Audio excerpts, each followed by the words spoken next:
Hey guys, welcome back to my channel. In today's video, I will be sharing 5 Excel tips that I personally use during my working day. So let's dive in. So in today's video, I'll be talking on 5 Excel formulas: XMATCH, XLOOKUP, trim, trend, and transpose. So if you're already familiar with some of these formulas, then feel free to skip to the section that you are interested in. I have included a timestamp in the description box below where you can just click and easily navigate to the relevant sections. So let's start with the first one, XMATCH. So XMATCH will be useful if you want to find the position of a selected item. So for example, if you have an inventory list, then the number of products that you might have is probably about hundreds to thousands, and you want to specifically find the position of a particular product ID to maybe do further calculations, then you can actually easily type in this formula which will retrieve the position of the product ID. So let's see how we're going to do that. What you are seeing here is a sample data that I have created. So I only have 5 entries right now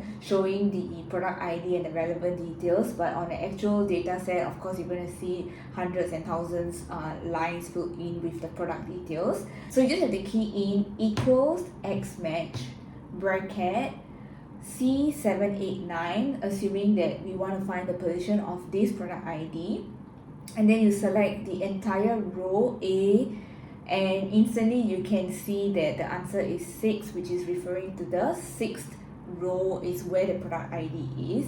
Right now, because it's small data, so of course you can already see it in your own eyes, but it's more relevant if you are looking for a large data set and you want to do further calculation. Okay, so the next thing is XLOOKUP. So most of you guys will be familiar with VLOOKUP, but XLOOKUP is actually even more powerful than VLOOKUP. So let's say I want to find the price of handphone from this product list.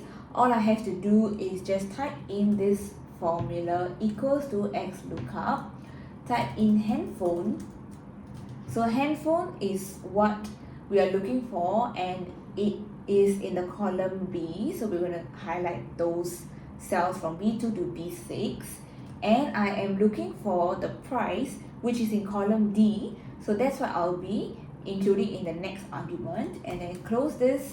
And instantly you can see that price is actually $709.91 for the product handphone. Okay, the third tip is to use this formula called trim. So this is more useful when sometimes you want to copy certain data from another maybe document into Excel. Then you will face this issue where there are additional spaces before the words. So it's actually a hassle if you're going to click into individual cell and try to clear the spaces, and it will also affect in your formula when you are looking for certain string words, because you know that Excel is actually looking for a direct match in most situations. So in this kind of scenario, you might want to use the formula trim, which will clear all those spaces before the actual word or number. So in this sheet here, you can see that I've written 3 names down.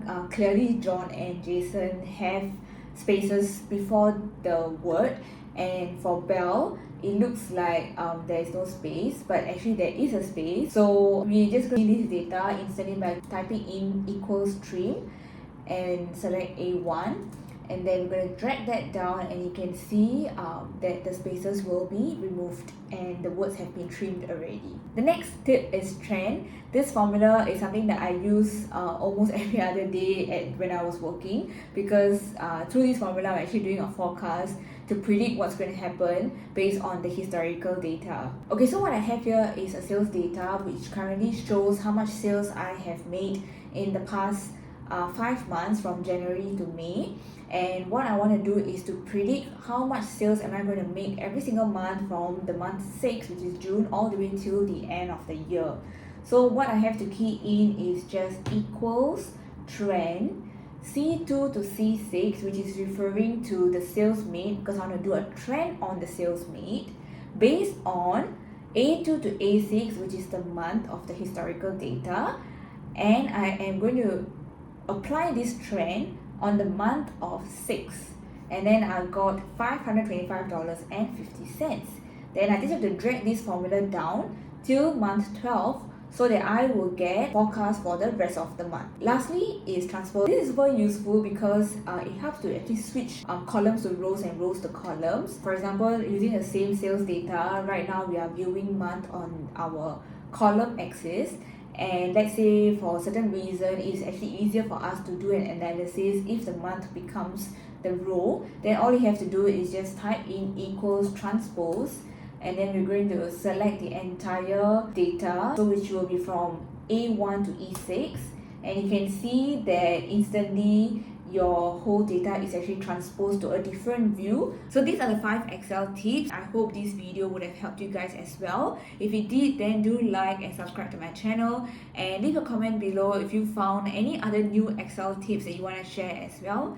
Thank you very much for watching, and I'll see you guys in my next video. Bye bye.